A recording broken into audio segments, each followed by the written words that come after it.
I'm standing on Earth, feet on rock that's 4.5 billion years old, breathing air that's been breathed before, looking up at a sky that feels close. It isn't. Let's zoom out. Cities shrink into grids. Weather systems swirl like brushstrokes. The planet rounds out, 12,642 kilometers across. Blue, white, green, a marble with scars of continents and fire. One full spin every day. One full lap around the sun every year. Higher.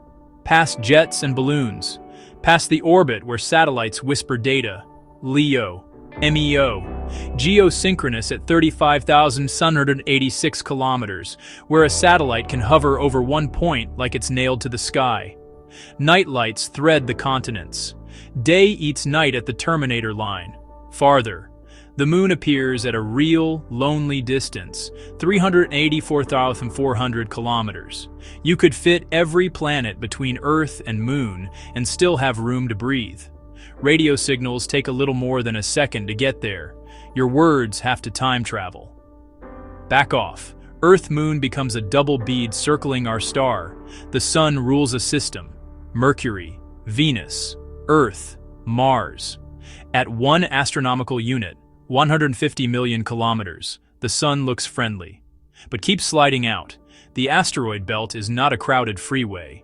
It's mostly emptiness with gravel spread thin. Jupiter's storms churn. Saturn's rings are sheets of ice and shadow. Neptune circles at 30 AU, dark and quiet. Beyond, the Kuiper belt drifts to around 50 AU. Voyager 1, a metal postcard from us, is more than 160 AU away. Past the heliopause, the sun's breath losing a fight with interstellar space.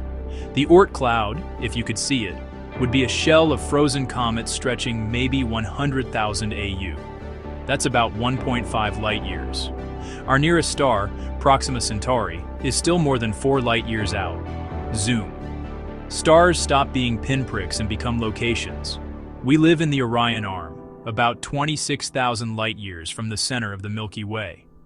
The disk spans roughly 100,000 light years across, filled with hundreds of billions of stars, most with planets, most never noticed by anyone. Clouds of gas glow. Supernovae carve bubbles. Pull back. The Milky Way tilts, a spiral with a bar, graceful and heavy. Another whirlpool appears, Andromeda, 2.5 million light-years away, on a collision course with us in the far future. Together with dozens of dwarf galaxies, we're the local group, about 10 million light-years across. Keep going. The local group sits on the edge of the Virgo cluster, part of something bigger, Laniakea, a supercluster flow spanning hundreds of millions of light years where gravity streams galaxies along invisible rivers.